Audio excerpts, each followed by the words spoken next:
우리가 이 세상에 살면서 늘 기쁘고 평안한 일이 계속되면 좋겠는데 때때로 고난이 다가오고 고통이 다가올 때가 있죠.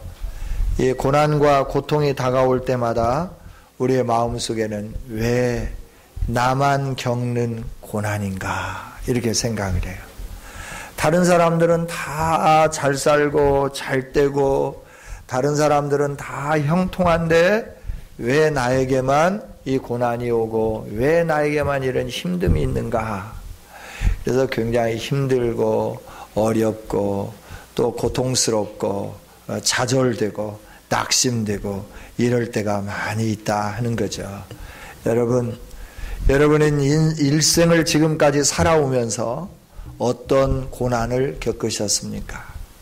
그 고난을 겪으실 때 여러분들은 어떻게 반응했으며 어떠한 태도를 취하셨는가 하는 거죠. 우리 각자가 겪는 고난은 다 차이가 있습니다. 동일하지는 않습니다. 객관적으로 볼 때 다 차이가 있지만 그러나 주관적으로 볼 때 내가 겪는 고난만이 가장 큰 고난이고 내가 받는 고통만이 가장 힘들고 가장 어려운 고통이다 이렇게 느끼고 생각하게 되는 거죠. 저도 크고 작은 고난들을 여러 번 겪었는데 겪을 때마다 너무너무 힘이 드는 거예요. 좌절되고 낙심되고 포기하고 싶고 피하고 싶고 어떤 때는 정신이 띵 하면서 넋나간 사람처럼 그래서 그냥 정처 없이 걷는 거죠. 그러면서 차가 오는지도 모르고 신호가 바뀌었는지 안 바뀌었는지도 모르고 그냥 막 내 갈 길을 걸어가는 거예요. 자동차들이 가면서 빵빵 그럴 때 정신을 차려보면 내 신호등이 아니네 이러면서 또 멍하게 이럴 때가 있죠. 세상의 모든 고난은 다 내 것인 것처럼 느껴지고 왜 내가 이런 고난을 겪어야 될까 이러면서 좌절하고 낙심하고 원망하기도 하고 이럴 때가 참 많이 있죠.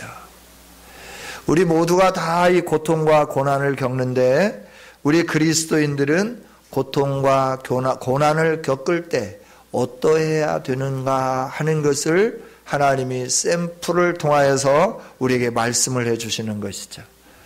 우리가 믿으면서도 하나님이 보여주신 이 샘플처럼 살지 못하고 늘 언제든지 하나님 없는 사람들처럼 살아서 하나님께 얼마나 송구스러운지 모르는데 하나님은 말씀하시는 거죠. 고난은 누구나 다가온다. 그 고난을 받을 때, 그 고난을 겪을 때 어떻게 사는 것이 그리스도인다운 삶이냐. 어떤 태도를 취하는 것이 진정으로 올바른 믿음의 사람의 태도이냐. 이걸 말씀을 해주는 것이죠.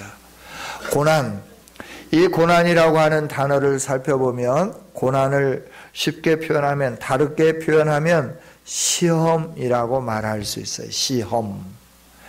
그런데 이 시험은 세 가지입니다. 하나는 훈련입니다. 훈련은 어떤 소정의 단계를 거치게 만드는 것이 훈련이죠. 이 훈련도 참 힘들고 고통스럽습니다. 그 훈련을 안 받고 싶은 때가 많이 있죠.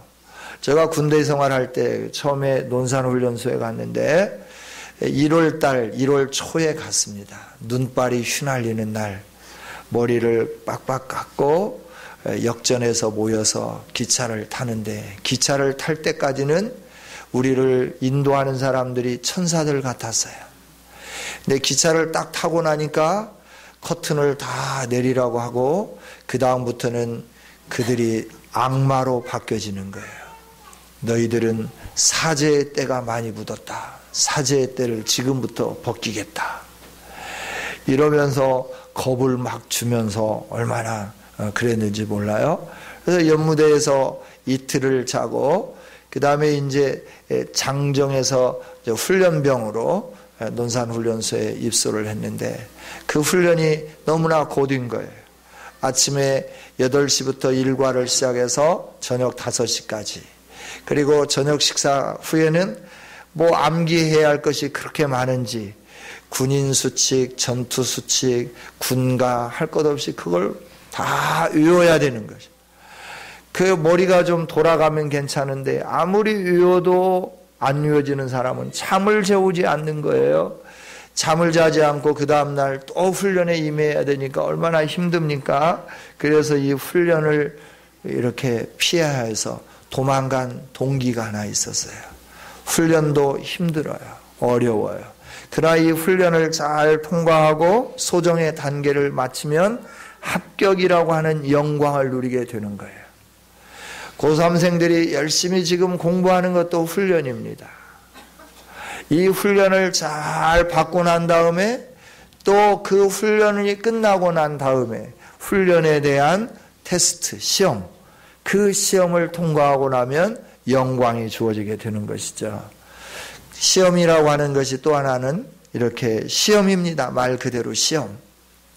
그래서 제대로 공부했는지 못했는지, 이 사람이 더 나은 직급을 받을 수 있는지 없는지, 이런 것들을 다 테스트해보는 시험이 있다라고 하는 거예요. 이런 훈련과 시험은 더 나은 단계로 올라가게 되고 더 좋은 일들이 주어지게 되는데, 또 한 가지 시험은 뭐냐 그러면 유혹이라고 하는 거예요. temptation, 유혹. 이 유혹은 넘어지게 만들고 망하게 만들고, 그래서 우리로 하여금 하나님이 주시는 모든 복을 다 빼앗기게 만드는, 다 없어지게 만드는 그것이 바로 유혹이죠. 오늘 성경에 나와 있는 시험은 그 가운데 유혹에 관계되는 겁니다.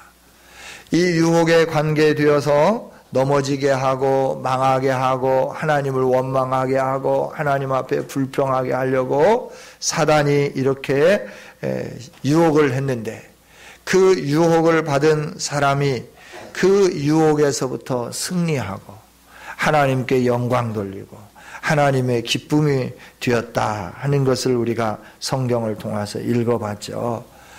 사단이 하는 일들은 지속적으로 우리가 하나님의 백성으로서 하나님이 주시는 복을 누리면서 살아야 되는데, 그러지 못하도록 계속해서 유혹하기 시작하는 거예요. 넘어지게 만드는 거예요. 믿음 생활도 못하게 만들고 신앙생활을 온전히 하지 못하게 만들고, 그래서 계속해서 우리가 넘어지고 또 넘어지고 또 넘어짐으로 말미암아 그 유혹으로 인하여 우리가 망하도록 하는 것이 사단이 계획하고 있고 사단이 하는 일이다라고 하는 거예요. 오늘 본문에 나와 있지는 않지만 욥기 1장 1절부터 12절까지 있는 말씀을 통해서 보면 한 사람을 소개합니다. 욥이라고 하는 사람을 소개하면서 그 사람은 동방의 가장 훌륭한 사람이다 이렇게 말을 해요. 온전하고 정직한 자다 이렇게 말을 해요. 그리고 복을 많이 받은 사람이다 하는 것을 또 계속해서 말씀을 해주세요. 7남매와 7형제와 3딸을 둔 10남매 자녀를 둔 아버지였다 하는 거죠. 양이 7,000마리, 낙타가 3,000마리, 소가 500결이, 암나귀가 500마리.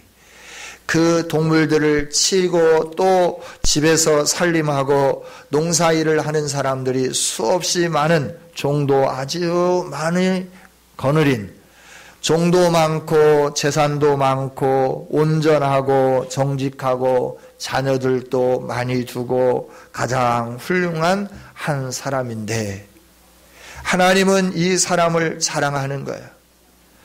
하나님의 사람들, 천사들도 하나님 앞에 섰고 사단도 하나님 앞에 섰습니다. 그래서 묻습니다. 너가 어디를 보고 왔느냐? 세상을 두루 보고 왔습니다. 그래, 세상을 두루 보고 왔으니까 나의 종 욥도 봤겠구나. 그가 얼마나 신실한지, 그가 얼마나 믿음으로 사는지, 그가 얼마나 아름답게 신앙생활을 잘하는지 네가 봤겠구나. 그러니까 이 사단이 예, 봤습니다. 참 좋은 사람입디다. 이렇게 대답하는 게 아니라 하나님이 복을 많이 주셨으니까 그가 하나님을 잘 섬기는 거죠. 하나님이 만약에 그 복을 다 빼앗아가 보세요. 거지가 되어 보세요. 그래도 그 사람이 하나님을 잘 섬기고 예배하는지, 그럴 때 하나님은 자랑스럽게 말씀합니다. 아니다. 그는 내가 복을 주었다고 나를 잘 섬기고 나에게 예배하고 그런 사람이 아니다. 그가 아무것도 없어도 나에게 예배하고, 아무것도 없어도 나에게 경배하고, 아무것도 없어도 나를 진실로 사랑할 사람이다. 그랬어요. 그러니까 이 사단이 하나님에게 그러는 거예요. 그럼 어디 그러는지 한번 내기해 볼까요? 그래서 하나님이 그래. 그러면 너는 욥에 대해서는 손대지 말고 나머지는 내가 너에게 다 허용할 테니까 네 마음대로 한번 해봐라. 그랬어요.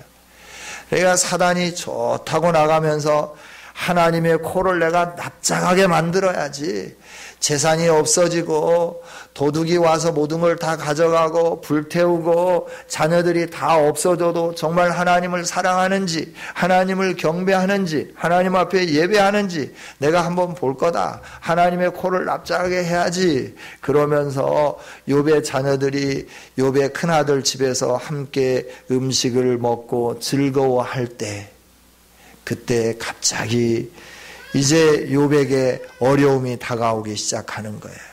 그 어려움이 뭐냐 그러면 스바 사람들이 갑자기 나타나서 소와 나귀를 한꺼번에 빼앗아 가는 거예요.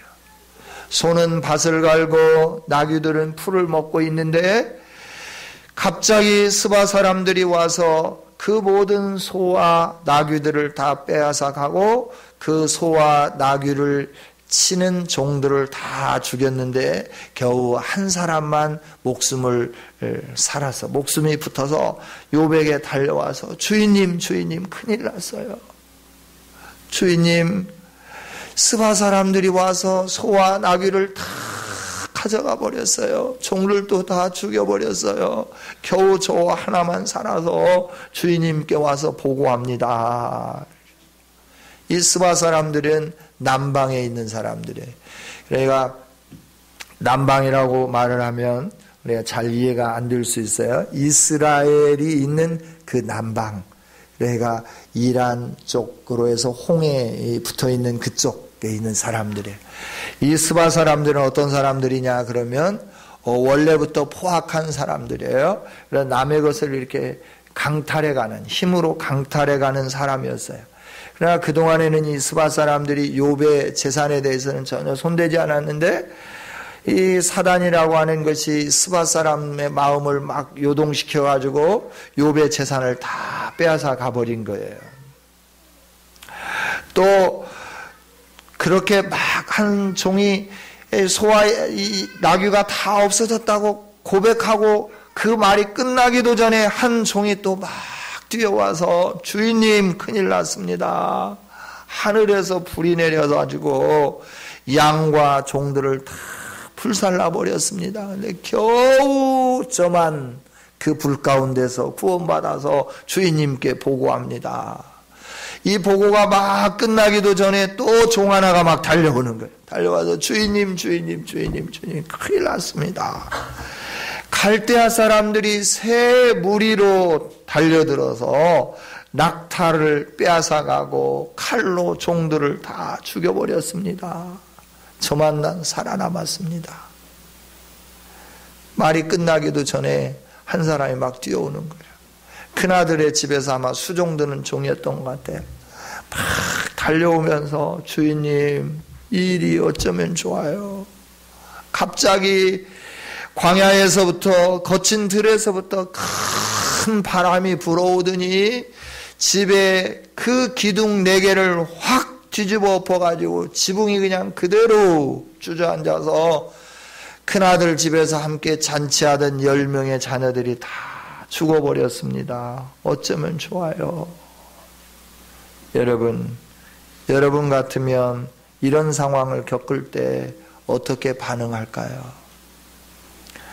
소를 빼앗기고 나귀를 빼앗기고 하늘에서 불이 내려와서 양들이 다 살라져서 죽고 갈대아 사람들이 낙타를 도둑질해가고 칼로 종들을 죽이고 어느 순간에 자녀들이 갑자기 돌풍이 불어서 집이 무너져서 한꺼번에 10자녀를 다 잃는 상황. 한순간에 이 모든 일들이 일어나게 되는 이 고통, 이 고난이 다가온다고 하면 여러분은 어떻게 반응하시겠는가 하는 거예요. 정신이 없겠죠. 혼미하겠죠. 옛어른들이 늘 하시는 말씀이 그런 말씀에 자녀를 죽으면 부모 가슴에 묻는다 그랬어요. 늘 자녀, 그 먼저 간 자녀 생각으로 가슴이 아린 거예요. 그래서 그것 때문에 때때로 밤잠 못 자고 때때로 자다가 일어나고 이러는데 10자녀를 한꺼번에 잃었습니다. 모든 재산을 다 한꺼번에 잃어버렸습니다. 이렇게 힘들고 어려운 일을 겪을 때 보통 사람들 같으면 정신이 온전하지 않지 않겠어요?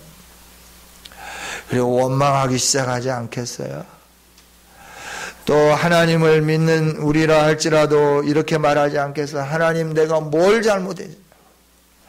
하나님, 내가 새벽 기도를 빼먹었습니까? 11조를 띄어먹었습니까? 교회에서 봉사할 때마다 내가 봉사를 안 했습니까? 내가 뭘 잘못한 게 있다고 날마다 자기 마음대로 신앙생활하는 사람은 그냥 놔두고 나에게 이런 환난을 줍니까? 나에게 이런 고통을 줍니까? 하나님이 막아주실 수 있는 전능하신 분인데 왜 막아주지 않았습니까? 이렇게 원망하면서 불평하면서 나 이제부터 신앙생활 안 한다고. 하나님, 나의 믿음 생활 안 할 테니까 나에 대해서 타치하지 말라고. 하나님이 정말 살아계신 하나님이고 내 아버지라고 하면 어떻게 나에게 이런 일을 주실 수 있냐고 우리는 탄식하고 원망하지 않겠어요? 그리고 이런 일을 만나면 그 아무개 때문에 그랬다고 또 막 누군가를 막 이렇게 향해서 공격하지 않겠어요? 너는 너 때문에 그랬다고 그러지 않겠어요? 그런데 욥은 그렇지 않았다라고 하는 거예요. 그럼 믿음이라고 하는 것이 무엇일까? 하나님을 믿는 믿음이라는 게 뭘까라고 하는 거예요. 하나님의 하나님 되심을 내가 인정하고 그 하나님을 높이고 그 하나님을 찬양하는 것이 참된 믿음인 줄 믿습니다. 하나님이 하나님이시기에 내가 높이고 하나님이 하나님이시기에 내가 경배하고 하나님이 하나님이시기에 내가 예배하는 것, 이게 진정한 믿음이다라고 하는 거예요. 여러분, 우리에게 이 아름다운 믿음이 있기를 원합니다. 이 믿음이 우리 안에 있을 때 하나님이 자랑스럽게 여기는 성도가 될 수 있는 거예요. 우리가 이 믿음이 없으면 조그마한 일에 화를 내고 조그마한 일에 짜증내고 조그마한 일에 낙심들고 낙심하고 조그마한 일에 시험 들었다고 그러면서 이렇게 불평하고 이러지 않아요? 그런데 하나님 말씀해 주는 거예요. 우리 교회 성도들을 하나님은 자랑하고 싶은 거예요. 사탄 앞에서도 자랑하고 싶은 거예요. 세상의 모든 사람들 앞에서도 자랑하고 싶은 거예요. 성은교회 사랑하는 성도들은 내가 자랑하고 싶은 사람들이다. 얼마나 정직하고 얼마나 거룩하고 얼마나 의롭고 얼마나 신앙생활 잘하는지 내가 자랑하고 싶다. 자랑하고 싶다.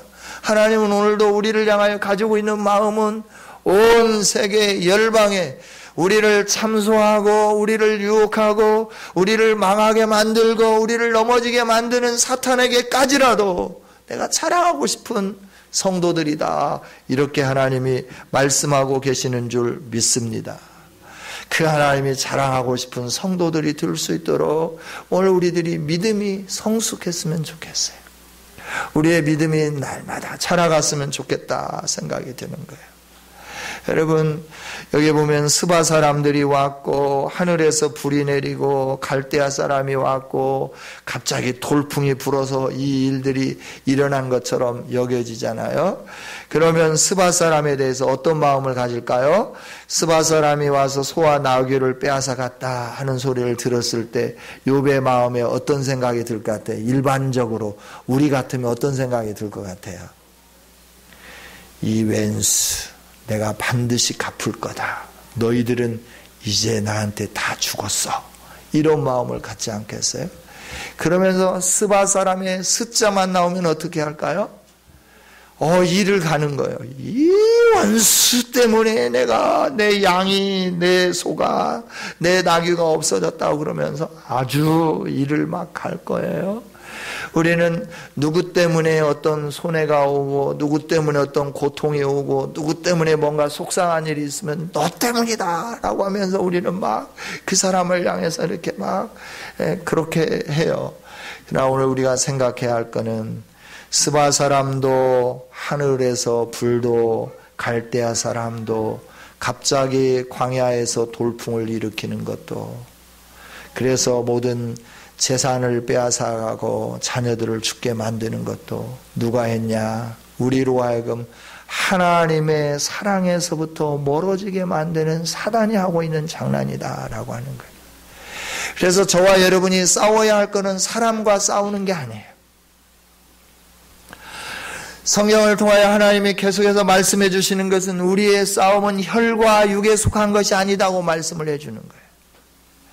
어떤 사람이 내 돈을 떼어먹었어요. 그래서 그 사람이 원수가 되는 거예요. 그런데 그게 아니고 내가 정말 믿음으로 주변에 있는 나와 관계가 있는 사람이 나에게 손해를 끼치고 그래서 나를 힘들게 만드는 그 과정 속에서 정말 내가 싸워야 할 게 그 사람이 아니고 그 사람은 내가 용서하고 그 사람은 내가 사랑해야 할 대상이고 싸워야 할 것은 나를 유혹해서 내 믿음을 나약하게 만들고 내 믿음을 깨트려버리고 그래서 내가 하나님이 주시는 은혜와 복을 받지 못하게 만드는 사단과 싸워야 된다라고 하는 것을 생각하면서 늘 사단과 영적 전쟁을 하면서 승리하는 우리 모두가 다 되어지기를 원합니다. 우리가 싸워야 할 건 사단과 싸우는 거예요. 사단이 이렇게 이용하잖아요. 사람도 이용하고 자연도 이용하고 이러면서 막 사단이 힘 있는 것처럼 막 이러는 거예요. 그러나 사단은 하나님이 허용하시지 않으면 아무것도 할 수 없어요. 연약한 존재.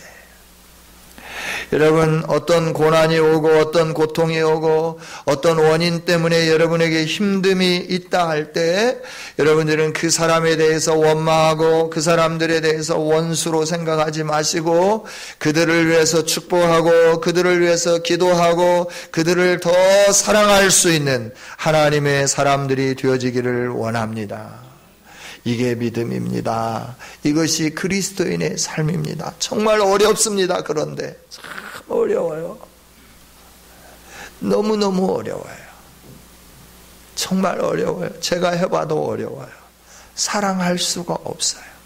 주님이 사랑하라 말씀해서 사랑하는데 억지로 흉내를 내려고 해도 너무너무 힘든 거예요. 사단은 이처럼 우리에게 계속해서 하나님의 사랑에서 끊으려고 참소하고 또 참소하고 또 참소하는 자가 사단이다 하는 거예요. 그럴 때 우리가 늘 생각해야 할 것이 있어요. 그게 뭐냐 하면 고린도전서 10장 13절에 있는 말씀이에요. 우리가 감당할 수 있는 시험만 하나님은 우리에게 허용해 주셔요.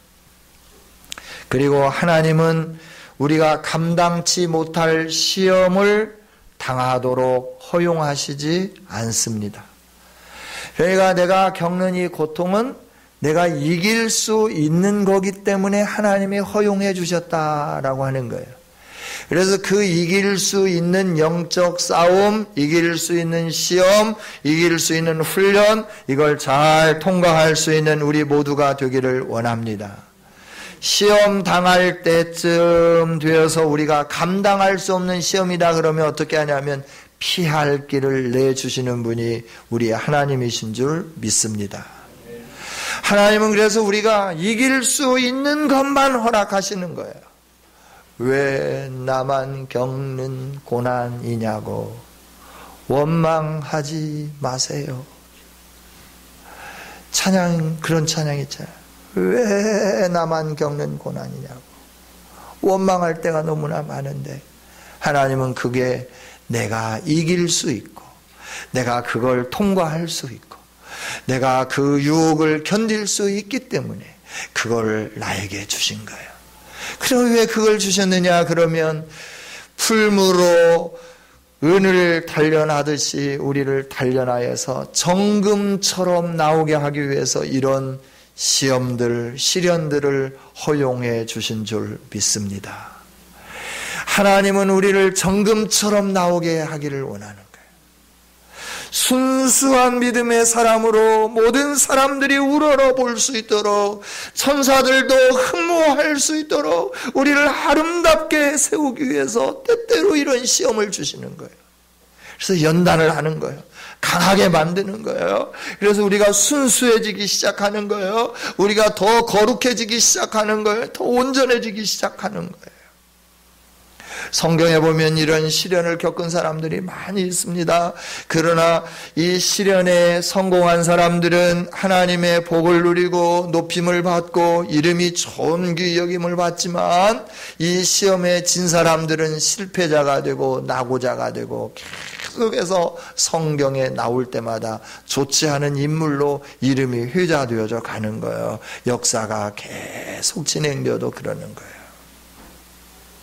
성도 여러분, 하나님은 우리를 사랑하시고 우리에게 복 주시기를 원하고, 우리가 받은 이 복을 빼앗기지 않도록 우리가 그 어떤 사람들 앞에서도 당당하고 그 어떤 유혹 앞에서도 당당하게 승리하며 이기며 강한 사람이 될 수 있도록, 하나님의 강한 믿음의 용사가 될 수 있도록 우리의 환경을 통하여, 이웃을 통하여, 경제적인 여건을 통하여, 사람들을 통하여 우리를 훈련하고 또 훈련하는 줄 믿습니다.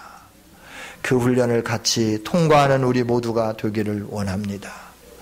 왜냐하면 하나님은 우리를 사랑하시는데 그 어떤 것도 하나님의 사랑에서 우리를 끊을 수 없게 하기 때문에 그렇다는 거예요. 저와 여러분은 예수 그리스도 안에 있는 사람입니다. 그래서 정죄함이 없는 사람들입니다. 예수 그리스도 안에 있는 생명의 성령의 법이 죄와 사망의 법에서 우리를 해방하여 주셨기 때문에 우리는 하나님 앞에 의로운 자가 되었습니다. 우리는 부족하지만 우리가 일상의 삶 속에서 범죄하고 넘어지고 연약하고 원망하고 불평하면서 살아가지만, 내가 예수님을 믿기 때문에, 예수 그리스도 안에 있는 사람이기 때문에 하나님 앞에 의로운 자가 되어진 줄 믿습니다. 생명의 성령의 법이 우리 안에 있는 죄와 사망의 모든 것들을 다 멸절시키고 우리를 해방시켜주며 하나님 안에 새로운 생명을 가진 사람이 되게 해주셨다 하는 거예요. 예수님을 믿기 때문에 이런 은혜가 주어진 거예요. 그래서 하나님이 주신 사랑이 우리에게서 끊어지지 않습니다. 로마서 8장 33절 이하에 있는 말씀을 보면 이렇습니다. 누가 능히 하나님께서 택하신 자들을 고발하리요, 의롭다 하신 이는 하나님이니 누가 정죄하리요, 죽으실 뿐 아니라 다시 살아나신 이는 그리스도 예수시니 그는 하나님 우편에 계신 자요 우리를 위하여 간구하시는 자신이라. 누가 우리를 그리스도의 사랑에서 끊으리요, 환난이나 곤고나 박해나 기근이나 적신이나 위험이나 칼이랴. 무엇이 하나님의 사랑에서 우리를 끊을 수 있을까?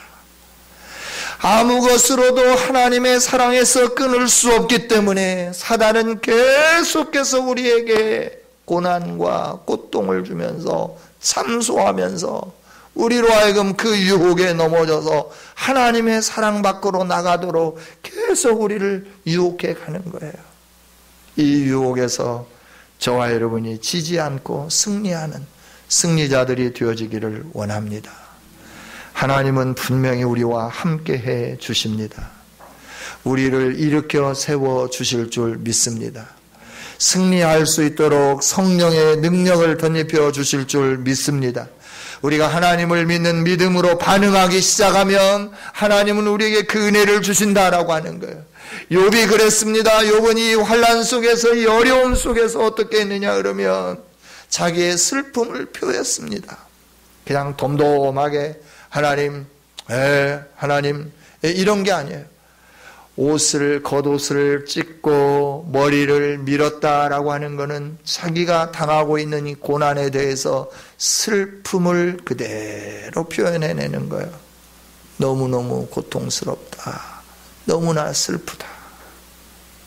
하나님 앞에서 슬픔을 표하고 난 다음에 그 다음에 어떻게 했느냐 그러면 그 슬픔 가운데서도 20절에 있는 말씀을 보면 욥이 땅에 엎드려 예배했다 이렇게 말씀해요.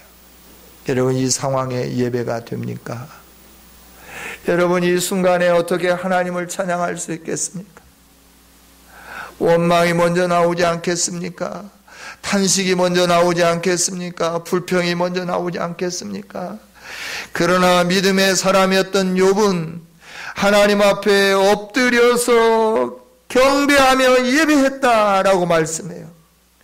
왜 하나님 앞에 모든 것이 다 사라졌는데 예배할 수 있는가? 욥이 그렇게 예배했는가? 21절에 그 이유를 분명하게 하나님은 말씀하는데 욥이 이렇게 고백을 했다고 합니다. 내가 모태에서 알몸으로 나왔사온즉 또한 알몸이 그리로 돌아가올지라.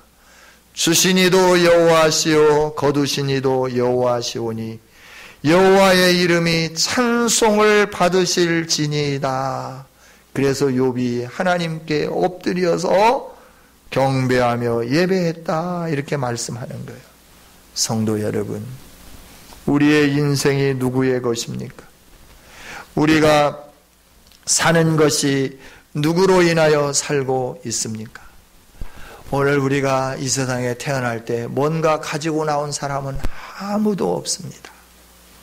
저희 자녀들도 보니까 태어날 때 아무것도 가지고 나오지 않고 주먹 두 주먹 푹 군지고 태어나면서 하고 울더라고요. 그러면서 뭐라고 하냐면 내가 이 세상을 기필코 승리하리라 주먹을 꽉 쥐고 다짐하고 나오는 거예요. 태어날 때는 꽉 주먹을 쥐고 나오는데 세상을 떠날 때는 아버님이 떠나는 걸 보니까 손을 쫙 펴면서 다 놓고 가시더라고요. 아무것도 가지고 가는 게 없어요. 우리가 이 세상에 올 때 빈손으로 왔고 갈 때도 빈손으로 가는 거예요. 생명을 주셔서 그 생명 속에 태어난 것도 하나님의 은혜예요. 태중에 있다가 이 세상의 빛을 보지 못하고 죽어져 가는 태아들이 얼마나 많은지 몰라요. 이 세상에 태어났지만 엄마의 젖을 빨지 못하고 힘이 없어서 그냥 죽어져 가는 사람도 수없이 많다고 하는 거예요.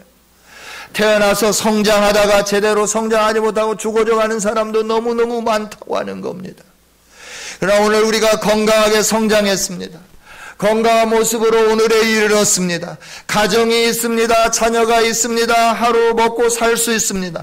먹을 힘이 있습니다. 배설할 힘이 있습니다. 걸어다닐 힘이 있습니다. 볼 수 있는 힘이 있습니다. 들을 수 있는 힘이 있습니다. 말할 수 있는 힘이 있습니다. 일할 수 있는 힘이 있습니다. 이 모든 것을 누가 주셨는가라고 하는 거예요.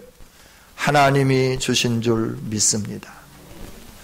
내가 아무것도 가지고 나오지 않았지만 내 생명을 유지시켜 주시고 내 생명이 존재할 수 있도록 모든 것을 공급하시고 일할 수 있게 해주시고 함께 해주시는 분이 우리 하나님이시다라고 하는 거예요.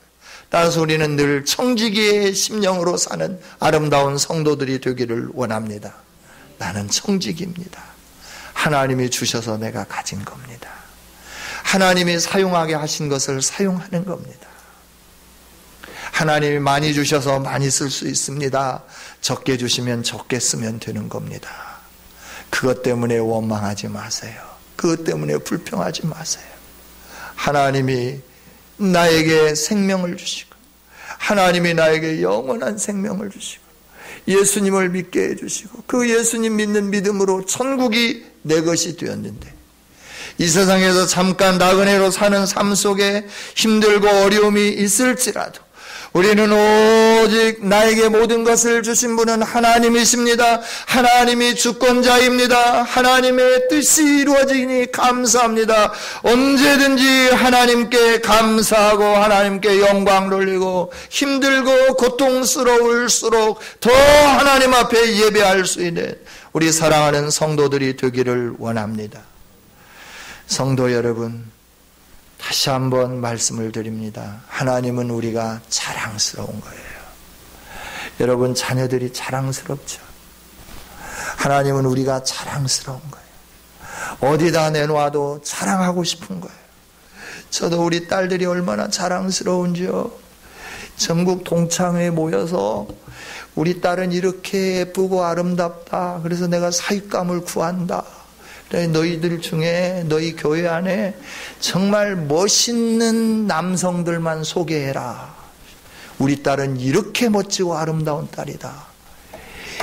그랬더니 목사님들이 깜짝 놀라는 거예요. 목사님 딸이 얼마나 아름다운데 그렇게 막 공개적으로 막 그러냐고. 그래서 보아보면 알아. 얼마나 멋있는지, 얼마나 자랑스러운지 몰라.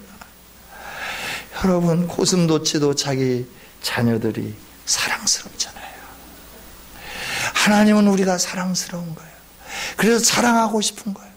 온 세상에 자랑하고 싶은 거예요. 내 사랑하는 자녀다. 내 사랑하는 딸이라. 봐라. 내 사랑하는 자녀, 내 사랑하는 딸. 너희들이 봐라. 얼마나 아름다운가. 얼마나 아름다운가.